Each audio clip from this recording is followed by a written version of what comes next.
Hi everyone, welcome back to my channel and good morning. তো আজকে আমি ভোরবেলা থেকে ব্লগটা স্টার্ট করে দিয়েছি, কারণ আজকে সেই বিশেষ দিন, মানে পুজোর দিন। তো আমি এখানে সকাল সকাল মটরশুঁটি দিয়ে বাঁধাকপির তরকারি বসিয়ে দিয়েছি, আর তার আগে আমি আলুর দমটা করে নিয়েছি। মানে আমি 6টা থেকে রান্না স্টার্ট করেছি, তো আলুর দম কমপ্লিট। আর এখানে পিসি ময়দা মেখে রেখেছে, লুচি হবে। আর এখানে আমার বাঁধাকপির তরকারিও রেডি। কড়াইশুঁটি দিয়ে বাঁধাকপির তরকারি, শীতের যেটা মানে মোস্ট মানে ইম্পর্ট্যান্ট জিনিস, ভুলে যাচ্ছি কি বলবো। তো এখানে বাঁধাকপির তরকারি রেডি। যাই হোক, এখানে আমি মিক্স সবজি দিয়ে, ডাটা দিয়ে, সব কিছু দিয়ে, মানে শীতের যাবতীয় যা সবজি আছে সব দিয়ে একটা তরকারি বসিয়ে দিয়েছি, মানে মিক্স ভেজ যেটা বলে। তো এখানে সেটাও আমি তৈরি করে ফেলেছি। মানে আমার এখানে অলমোস্ট সমস্ত কাজ হয়ে গেছে, রান্নাঘরের যাবতীয় যা কাজ আছে। তো যাই হোক, রান্নাঘরের সমস্ত কাজ মিটিয়ে এবার আমি যাব আবারও গঙ্গা স্নান করতে, মানে আবার সেই মুকুন্দনগর যাব। তো এখানে আমরা ট্রেন থেকে নেমে টোটো ধরে নিয়েছি, এখন যাচ্ছি মুকুন্দনগরের দিকে। আর আমার এই জায়গাটা আসলে খুবই ভালো লাগে, মানে চারিদিকে মাঠ মাঠ আর মাঠ, মানে পুরোটাই মাঠ আর ফাঁকা জায়গা। আর যেমন ঠান্ডা তেমন ঠান্ডা হাওয়াও দিচ্ছে, আর কুয়াশা কুয়াশাও রয়েছে, দেখতে পাচ্ছ। দুধারে মাঠ, জমি, ধান ক্ষেত, এই সব দেখতে দেখতে পৌঁছে গেছি মুকুন্দনগর ঘাটে। আগের দিন এই মন্দিরগুলো দেখানো হয়নি, তো এটা হচ্ছে শিব মন্দির, আর ভেতরে পুরোহিত পুজো করছে, তো ভিডিও অ্যালাউ নেই। তো যাই হোক, বাইরে থেকে আমি মন্দিরটা দেখাচ্ছি। আর সামনে রয়েছে গঙ্গা। তো এখানে সবাই স্নান করে, স্নান টান করে এসে শিবের মাথায় জল ঢালে, পুজো দেয়। তো যাই হোক, এবার শিব মন্দির তো দেখিয়ে দিয়েছি, এবার গার্ডেনের দিকে যাওয়া যাক। তো এখানে একটা আছে গণেশের মূর্তি, আর ওখানে আছে শিবের মূর্তি, আর এই দিকে ফুল বাগান রয়েছে। তো যাই হোক, এর পাশে রয়েছে একটা কালী মন্দির আর শিব মন্দির, এটা দুটো একসাথে। তো চলো সেখানেও যাওয়া যাক। হ্যাঁ, ভেতরে হয়তো ভিডিও অ্যালাউ করবে না, তো বাইরে থেকেই আমি দেখিয়ে দিচ্ছি। আর অপোজিটে রয়েছে গঙ্গাটা, আর এই হচ্ছে শিব মন্দির, কালী মন্দির, আর এই হচ্ছে আমরা দুজন। তো এখানে স্নান টান করে চলে এসেছি। আর বেরোনোর পথে আমরা গেছিলাম লোকনাথ বাবার মন্দিরে, মানে ওরই পাশে রয়েছে একটা লোকনাথ বাবার মন্দির, যেটা নতুন তৈরি হচ্ছে, এখনও পুরো কমপ্লিট হয়নি। মানে সাইডে শিব মন্দিরটা এখনও আন্ডার কনস্ট্রাকশন রয়েছে, আর ওদিকে পিকনিক হচ্ছে, আর এখানে রয়েছে লোকনাথ বাবার মন্দির, এটা নিউ হয়েছে। তো যদি কেউ মুকুন্দনগরে যাও তো অবশ্যই দেখে এসো, এই জায়গাটাও ভালো লাগবে আর মন্দিরটাও খুব সুন্দর লাগবে। আর এখান থেকে পুরো গঙ্গার ভিউটাও পাওয়া যায়। তো এখানে অনেকে পিকনিক করতে আসে, ঘুরতে আসে, পুজো দিতে আসে, স্নান করতে আসে, সব কিছুই একসাথে হয়ে যায়। এই হচ্ছে মন্দিরের ফুল লুক। এটা হচ্ছে লোকনাথ বাবার মন্দির, যেটা দুই দিক দিয়ে ওঠা যায়, আর ভেতরে রয়েছে অফিস রুম। আর এর সাইডে হচ্ছে শিব মন্দির, যেখানে শিবের একটা খুব সুন্দর মূর্তি আঁকা হচ্ছে, আর এখনও তৈরি হয়নি, তৈরি হবে। আর আমরা চলে এসেছিলাম বাড়িতে। তো বাড়িতে এসে দেখি মানে পুজো সব কিছু স্টার্ট হয়ে গেছে। তো এখানে ঘট বসানো হচ্ছে। তো এখানে পিসি আর মা দুজনে মিলে ঘট বসাচ্ছে, মানে পিসি বলে দিয়েছে, মা ঘরটা বসিয়েছে। তো তো যাই হোক, এখানে ঘরটট বসানো হয়ে গেছে, এখানকার কাজ শেষ করে মা আর পিসি চলেও গেছে। আর কাজের মধ্যে আরও একটা কাজ চলে এসছে, যেটা আমি অর্ডার করেছিলাম, যে মানে মুদিখানার সমস্ত জিনিসপত্র অর্ডার করা হয়েছিল। তো সেই জিনিসগুলোও আজকেই আসতে হয়েছে। তো একে তো পুজোর কাজ, বাড়িতে লোকজন, তার উপরে এই কাজটা আরও এক্সট্রা। তো যাই হোক, এগুলো তুলে রাখি। এখানে সমস্ত যাবতীয় মাসের যা কিছু সব চলে এসছে। তো এগুলো তুলে রেখে আসি, তারপরে কথা হচ্ছে তোমাদের সাথে। তো ওই দিককার সব কাজ মিটিয়ে চলে এসেছি। আর এখানে হচ্ছে রান্না, এখানে সমস্ত কিছু করে রেখেছে, টমেটো, মানে লঙ্কা গুঁড়ো করে রাখা সমস্ত কিছু, মানে অলমোস্ট চাটনিটাও হয়ে গেছে, চাটনিটা কমপ্লিট। আর এদিকে তরকারি বসিয়েছে, আর এদিকে চারিদিক ছড়িয়ে নিয়ে ওরা কাজ করছে। তো তরকারির সব সবজি টবজিও ভাজা হচ্ছে। তো এখানে ওরা রান্না করুক, আমার এখানে থাকতে গেলে হবে না, আমার পুজোরও গোছাতে হবে। তো চলো ওপরে যাওয়া যাক।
যাই হোক, ওদিকে সব দেখে শুনে আমি এখন যাচ্ছি ওপরের দিকে, যদিও ওপরে এখনও কিছু গোছানো হয়নি, মানে এখনও ঠাকুরই আনা হয়নি। তো ঠাকুর আনতেও যাব, সমস্ত কিছু তোমাদের সাথে শেয়ার করব। আর হ্যাঁ, আমার ভিডিও যদি তোমাদের ভালো লেগে থাকে বা আমাকে ভালো লেগে থাকলে অবশ্যই চ্যানেলটা সাবস্ক্রাইব করবে। আর এখানে ঠাকুরমশাই গোছাচ্ছে, তো এখানে হাফ হাফ মানে জিনিস গোছানো হয়েছে, এখনও কিছুই গোছানো হয়নি। তো এবার বলছে ঠাকুরটা না নিয়ে আসলে সব গোছানো, মানে এখানে যা কিছু আছে গোছানো পুরো কমপ্লিট হবে না। তো এখন যাব ঠাকুর আনতে। তো এখানে যেটুকু কাজ আছে ঠাকুরমশাই করে নিক, আর আমরা যাই ঠাকুর আনতে। এখানে এখন ভোগের প্রিপারেশন চলছে। তো এই মানে ভোগের অন্নভোগ তো আমরা রান্না করতে পারি না, তো সেটাই ঠাকুরমশাই করবে। আর 5 রকম ভাজা, লুচি, সুজি, পায়েস, তো এইগুলো মা আর পিসি মিলে করছে। পিসি কেটে কুটে দিচ্ছে আর মা সেগুলো করে নিচ্ছে। তো ভোগের রান্নাগুলো টুকটাক এগিয়ে নিক, আর আমি নিচে ততক্ষণ রেডি হয়ে নিই, ঠাকুর আনতে যাব। তো তোমরাও যাবে আমাদের সাথে। আর ঠাকুর আনতে যাওয়ার জন্য এখানে ঢাকিও চলে এসছে। তো ঢাকির ওই ঢাক বরণ করা না কি বলে, যাই হোক ওটা পিসি করে নিচ্ছে। তো এখানে সমস্ত কিছু মানে পিসি দেখছে, আর ওপরে মা ইয়ে করছে, কি বলে, ভোগ রান্না করছে। তো চলো দেখতে থাকো।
এখানে চলছে মায়ের পা ধোয়ানো, আর মাকে এখন ওপরে নিয়ে যাওয়া হবে।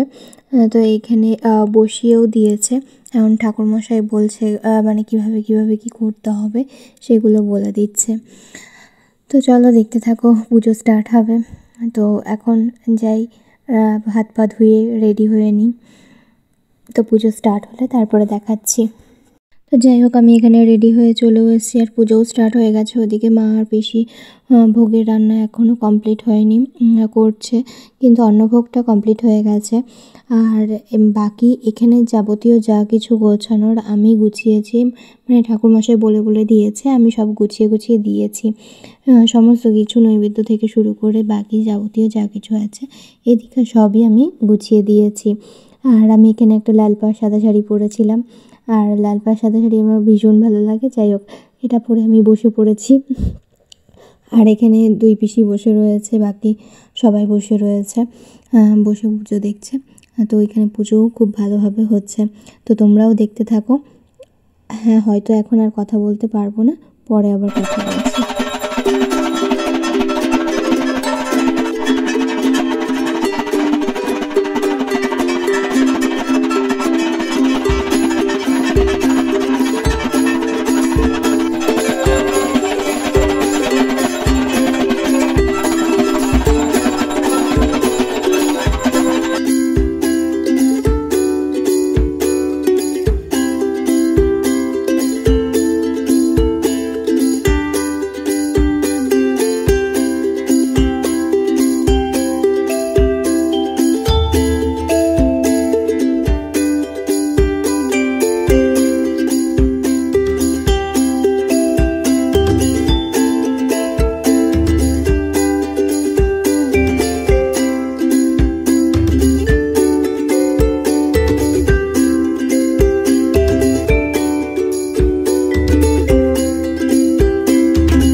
করে পুজো কমপ্লিটও হয়ে গেছে, আর এদিকে খাওয়া দাওয়াও স্টার্ট হয়ে গেছে, অনেকক্ষণ আগে থেকেই হয়ে গেছে, অনেকে চলেও গেছে। তো এই হচ্ছে ব্যাপার। আর এখানে আমাদের মানে মেনুতে ছিল খিচুড়ি, বেগুনি তরকারি, আর হচ্ছে চাটনি, পাঁপড়, মিষ্টি। এই হচ্ছে আমাদের মেনু ছিল। মানে খুব সিম্পল ছিল, বাট খুব ভালো ছিল। আর শীতকালে গরম গরম খিচুড়ি, বেগুনি এগুলো মানে খুবই ভালো লাগে। আর পুজোর খিচুড়ি আর বেগুনি এই সমস্ত কিছু আরও বেশি ভালো লাগে। তো যাই হোক, তোমরা দেখতে থাকো। আর হ্যাঁ, ঠাকুর ভাসান অবধি অবশ্যই দেখো।